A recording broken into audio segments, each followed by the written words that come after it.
할렐루야. 항상 하나님 변함없는 사랑으로 우리와 함께 하십니다. 오늘 또 금요일이 되었습니다. 한 주간의 시간이 참으로 빨리 가는 것 같습니다. 시간이 빨리 가면 나이를 먹는다고 하는데 저 나이를 먹나 봅니다. 연세 드신 우리 성도들 앞에서 나이를 말하니 참 민망하지만 어떤 이들이 그러더라고요. 인생은 시간이 흐르며 그저 늙어가는 것이 아니라 때로 비바람도 맞고 뜨거운 때학볕도 그 아래에서 고생도 하면서 그렇게 익어가는 것이다 라고 그런 말을 하더라고요. 그리고 건강하게 익은 또 그 열매들을 바로 후손들에게 유산으로 다들 물려주게 되는데요. 특히 우리 진목교 성도 여러분들은 아름다운 믿음의 열매들을 우리 후손들에게 물려줄 수 있게 되기를 주님 간절히 축원합니다. 오늘도 우리 열심히 살며 맛있게 익어가는 하루가 되기를 주님의 간절히 축원합니다. 늙어가는 것이 아니라 시간에 내맡겨서 그저 흘러가는 시간대로 내맡기는 것이 아니라 시간을 주관하시고 또 우리에게 더 좋은 것들로 채워주시는 그 하나님, 그 주님 안에서 우리 맛있게 익어갈 수 있는 익어가는 성도들 되기를 간절히 빌고 소망합니다. 오늘 우리가 함께 읽은 본문은 여호수아 2장 15에서 24절로 여호수아가 가나안 땅과 여리고성을 엿보라고 정탐꾼 둘을 보냈지요. 그런데 그 라합이 바로 그들을 안전하게 숨겨주고 그리고 이스라엘 진영으로 되돌려 보내도록 그렇게 구원해주는 그런 이야기입니다. 정탐꾼들은 사람들의 눈을 피해서 기생 라합의 집으로 그렇게 가서 유숙했는데요.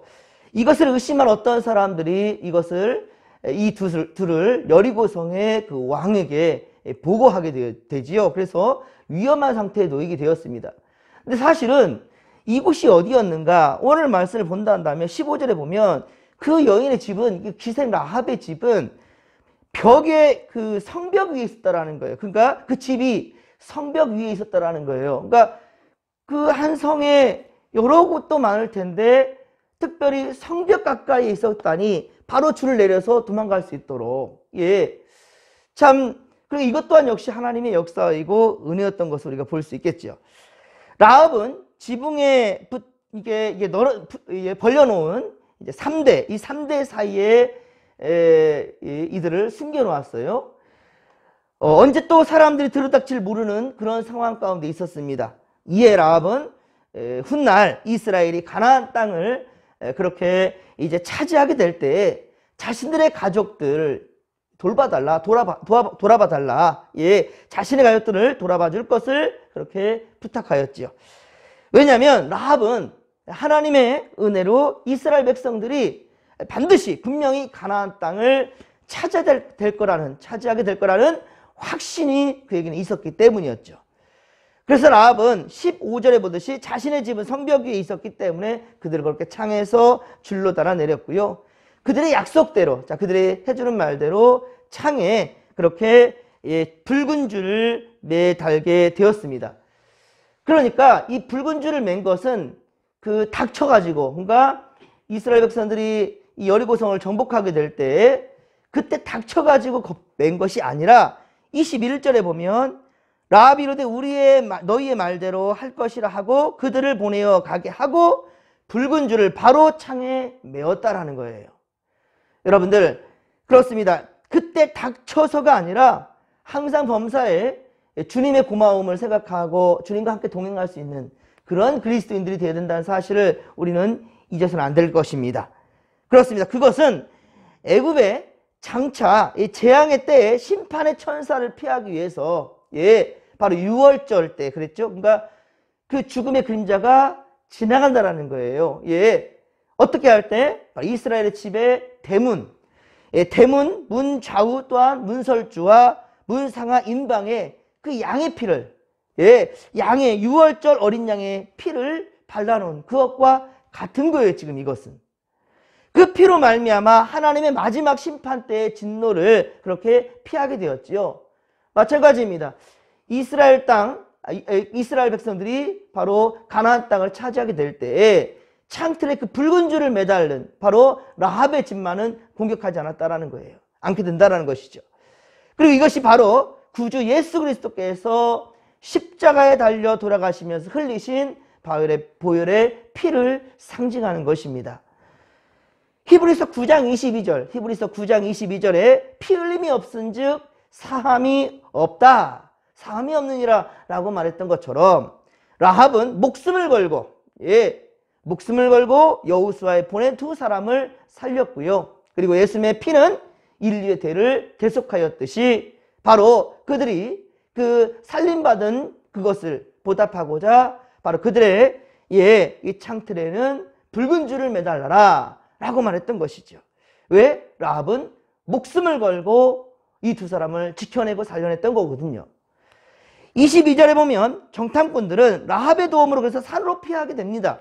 뒤쫓은 자들은 그들을 찾다가 결국에는 찾지 못하고 그대로 돌아가게 되지요.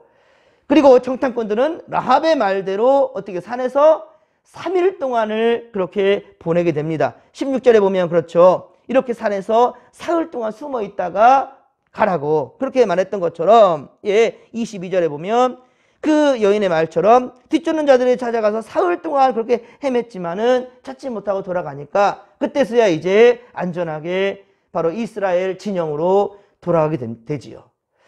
그리고 진으로 이 시딤 그 골짜기 그 진으로 이스라엘 진으로 돌아온 이들은 바로 자신들이 겪었던 일들을 여호수아에게 보고합니다. 함께 24절입니다. 자, 24절 마지막 24절을 같이 한번 읽겠습니다. 또 여호와에게 이르되 진실로 여호와께서 그 온 땅을 우리 손에 주셨으므로 그 땅의 모든 주민이 우리 앞에서 간담이 녹더이다 하더라. 아멘. 자, 그렇습니다. 여호수아가 요단강을 건너 가나안 땅과 그 땅의 첫 성인 여리고성으로 나아가기 전에 먼저 정탐꾼 둘을 보낸 것과 그리고 그들이 기생 라합의 집으로 간 것도 그리고 이렇게 다시 이스라엘 진영으로 안전하게 돌아올 수 있었던 것들도 모두 다 하나님의 은혜였던 것입니다. 그리고 사실 이스라엘 백성들은 떠돌이처럼 그렇게 무리로 몰려다니면서 그렇게 움직였고 하지만 이스라엘 땅의 여리고성은 어떻습니까? 철옹성입니다. 더 좋은 위치에 있었다라는 것이지요. 여리고성은요. 자, 그럼에도 그들은 어떻습니까? 바로 이 여리고성에 살던 자들은 라합뿐만 아니라 모두가 다 이 여리고성의 왕조차도 저들을 어떻게든지 없애려고 그렇죠? 사람들을 보내지 않습니까? 그래서 이스라엘을 모두 다 두려워하고 있다라는 거예요. 왜 그랬을까요? 아니, 저 이스라엘 백성들은 그저 구름대처럼 이렇게 몰려다니는 이런 자들이고 자신들은 영토가 있고 성도 있고 집도 있단 말이에요. 그런데 오히려 이스라엘 백성들을 무서워하고 있습니다. 왜 그랬을까? 이스라엘이 어떤 이들이기 때문에 그렇게 무서워한 것이 아니었습니다. 이스라엘 그 자체가 중요한 것이 아니라 그들의 하나님이 어떤 분이신지가 더욱 중요했던 것이죠. 그 가나안 땅에도 수많은 신들이 있어요. 하지만 그들은 바로 하나님, 전능하신 그 하나님, 자신들의 신도 아니지만은 그러나 그 하나님께서 이스라엘 백성들을 어떻게 이곳까지 인도하시는지를 그들은 똑똑히 알기 때문에 그래서 그 하나님이 어떤 분인지를 알기 때문에 두려워하고 있다는 것이죠. 그렇습니다. 사랑하는 성도 여러분, 여러분이 무엇을 가졌고 그리고 어떤 삶을 살아가든지 그리고 어떤 생각을 가졌는지가 그것도 또한 역시 중요하겠지만 그보다 더 중요한 것은 여러분이 믿으며 그리고 여러분과 함께 하시는 분은 바로 전능하신 하나님이시기 때문에 그래서 우리는 담대할 수 있는 것입니다. 시편 27편 2절 시편 27편 2절에 보면 악인들이 내 살을 먹으려고 내게로 왔으나 나의 대적들 나의 원수들은 그들은 실족하여 넘어졌도다 라고 말하고 있습니다. 왜냐하면 여호와 하나님은 나의 빛이시고 그리고 나의 구원이시기 때문이죠. 여호와는 내 생명의 능력이시니 그 누구를 두려워하거나 무서워할 이유가 없다란 말입니다. 주님을 의지하며 그의 이름을 부르는 바로 우리가 그들의 밥이 되는 것이 아니라 오히려 그들이 우리의 밥이 될 것이라는 것이지요. 믿으시면 아멘 합시다. 절대로 우리는 저 악한 영들의 절대로 밥이 될 수가 없다라는 거예요. 여호수아 갈렙이 말했던 것처럼, 고백했던 것처럼, 예, 저들은 우리의 밥이다. 저들 자체를 보고 두려워할 것이 아니라 우리가 바로 하나님과 함께하고 있고 하나님께서 우리에게 약속하신 저 가나안 땅 우리가 반드시 차지할 것인데 왜 우리가 저들에게 밥이 될 수 있겠느냐? 저들이 우리의 밥이다 라고 그렇게 담대게 말했던 여호수아와 갈렙만이 어떻습니까? 바로 가나안 땅에 들어갈 수가 있었지요. 그렇습니다. 여러분들, 오늘 살아가는 우리에게도 그러한 담대함이 있기를 주님 간절히 축원합니다. 우리는 주 예수 그리스도를 구주로 영접하고 하나님의 자녀가 된 자들이기 때문인 거죠. 절대로 주눅들지 마시고 주를 믿는 믿음으로 선포하시기 바랍니다. 라합은 기생이었고 이방 여인이었습니다. 예, 그가 하나님을 그런데 경외할 때 이 라합이라는 이 여인이 기생이었고 이방인이었고요. 그리고 집도 그 좋은 평지에 있지 못하고요. 예, 그렇게 성벽 가까이에 지어진 그런 집이었어요. 그런데도 그가 바로 하나님을 경외할 때 은혜를 받게 되고 구원을 받게 됐다는 것이죠. 그뿐입니까? 바로 라합 이방 여인이었지만 이 이방 여인을 통하여서 바로 보아스가 태어나고요. 그리고 바로 다윗 끝까지 이어지게 된다라는 거예요. 바로 라합, 그 다음에 이어진 게 룻도 있고요. 이게 마태복음 바로 1장 5절에 기록되어져 있지요. 예, 라합 이방 여인이에요. 그런데 그가 하나님을 경외할 때 어떻습니까? 바로 예수님의 족보에 들어가게 된다는 거예요. 사랑하는 성도 여러분, 우리도 예수를 잘 믿어서 온전한 믿음으로 고백할 줄 알며 살아갈 때 어떤 여러분들 환난과 역경 속에서도 믿음을 잃지 않을 때 하나님은 우리를 높여주실 것이고, 할렐루야, 우리와 함께 하시며 선한 역사를 이루시고 베푸신다는 사실을 믿으시기 바랍니다. 그렇습니다. 기생 라합은 바로 이 하나님의 음성을 하나님의 바로 지진도 하시면서 이렇게 다가오고 있는 이스라엘 백성들, 그들이 오고 있다는 것을 들었다라는 거예요.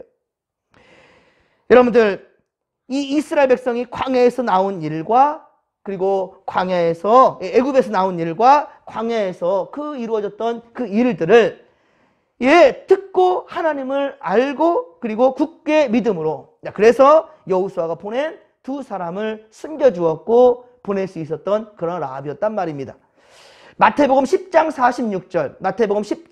46절 이하에 보면 공교롭게도요, 오늘 본문과 같은 장소인 여리고성이 나옵니다. 여리고성에 바로 바디메오라는 사람이 있었다는 말이에요. 그 장소가 동일하고의 여리고성이었습니다. 이 여리고성에 바로 바디메오라는 한 맹인이 있었단 말이에요. 그런데 그가 앞은 볼 수 없었지만 귀가 열려 있었어요. 그래서 그는 나사렛 예수가 다가온다라는 말을 듣고 그는 준비하고 있었습니다. 사람들에게는 나사렛 동네에서 온 한 청년 예수일지 몰라도 바로 맹인 이 바디메오에게는 바로 앞은 볼 수 없었지만 분명한 확신을 그가 듣고 알고 있었던 것이 무엇이었냐면 바로 예수는 다윗의 자손이다라는 것이죠.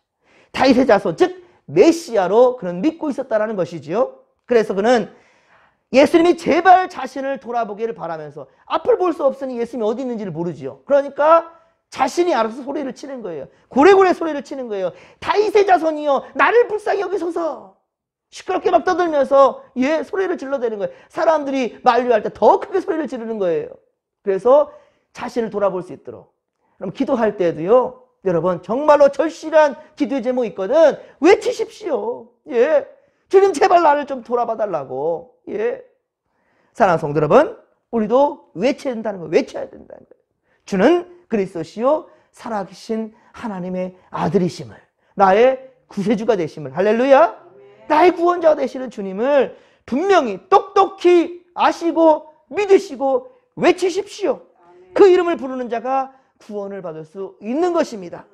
오직 주님만이 우리의 소망이시며 반석이시며 요새이시며 나를 건지시는 바로 우리 주님이시란 말입니다. 나의 하나님이시란 말입니다. 피할 바이시며 방패이시며 구원의 뿌리 되시는 우리 주님, 바로 우리의 산성 되시는 주님을 오늘 우리가 또한 외치십시다. 그렇습니다. 여러분, 우리에게 예수 그리스도의 우리에게는 흔적이 있어요. 라합이 창문에 맨 붉은 줄로 구원을 받게 되는 것처럼 우리 예수 그리스도의 피를 우리의 마음 문에 바르십시다. 우리의 마음 밖에 바르십시다. 붉은 줄로 마음의 창에 매어서 바로 즉 예수 그리스도를 믿는 믿음으로 오늘 하루도 살아낼 수 있는 우리가 되기를 주의 명간절히 축원합니다. 오늘은 예수님께서 십자가에 매달려 돌아가신 날이에요. 그리고 3일 후에 바로 주님의 날을 맞이합니다. 여러분, 이제 코로나 사태도 그 감염된 수는 줄진 않고는 있지만 이제는 백신을 맞는 사람들이 많이 지금 나오고 있고요. 이렇게만 간다면 곧 머지않아서 이제 마스크도 벗게 될 것이고요. 그리고 백신을 1, 2차 접종을 다 마치신 분들은 7월 첫 주부터는 사회적 거리두기에 해당되지 않는다고 합니다. 이렇게 되면은 점차로 예배도 회복될 거예요. 라는 그런 확신이 있지요. 그렇습니다. 그런데 중요한 것은 우리가 여러분들 쉽게 생각하지 마시고 최선을 다해서 이 라합의 이 창틀에 붉은 줄을 매닫는 것은 그때 닥쳐서가 아니에요. 지금부터입니다. 여러분들, 이전 일은 지나갔습니다. 자, 오늘부터 최선을 다해서 믿음을 지키시고 우리의 마음문에 바로 예수의 피를 온전히 믿음으로 바르시고 그 흔적을 남겨둘 수 있는 우리가 되기를 주의 간절히 축원합니다. 정직한 믿음으로 나아가십시다. 주께서 함께 하실 것입니다. 함께 하실 것입니다. 힘과 능력을 더해 주실 것입니다. 절대 악한 영들이 우리를 침범치 못할 것입니다. 이런 확신 가지고 주여 삼차 부르며 기도하며 나갑시다. 주여, 주여, 주여. 살아계신 하나님 아버지, 고맙고 감사를 드립니다. 주여, 오늘도 우리와 함께 하실 주님, 주여, 우리의 마음에 아버지여 분명한 예수 그리스도의 흔적을 지녔습니다. 주여, 예수의 보혈의 피로 말미암아 우리는 구원받은 백성들이 되었습니다. 아버지, 오늘 이 하루 살아갈 때에도 주여 우리가 동행하여 주시옵시고 주님 의지하는 믿음으로 외칠 수 있도록 도와주옵소서. 예수 그리스도를 하나님 아버지여, 세상 많은 사람들은 역사적인 예수일지 몰라도 나사렛에서 온 한 청년일지 몰라도 우리 아버지 바디메오에게는 바로 메시아 그리스도로 아버지 믿었고, 그래서 다윗의 자손이라고 외쳤던 것처럼 우리도 하나님 아버지 많은 신 중에 하나인 한 신이 아니라 전능하신 하나님, 창조주 하나님을 온전히 우리가 믿고 아버지 신뢰하며 우리 할아버지 그의 주의 이름을 부르며 나갈 수 있는 우리가 되게 하여 주시옵기를 원합니다. 어떠한 상황에서도 주님께서 우리와 함께 하실 것이며 어떠한 문제를 얻을러도 우리에게 아버지 괴롭힘이 아니라 오직 아버지여 감사하는 행복한 인생이 될 줄로 믿사오니 주여 은혜를 더하여 주시옵소서. 함께하여 주옵소서. 하나님 아버지여 함께하여 주옵소서.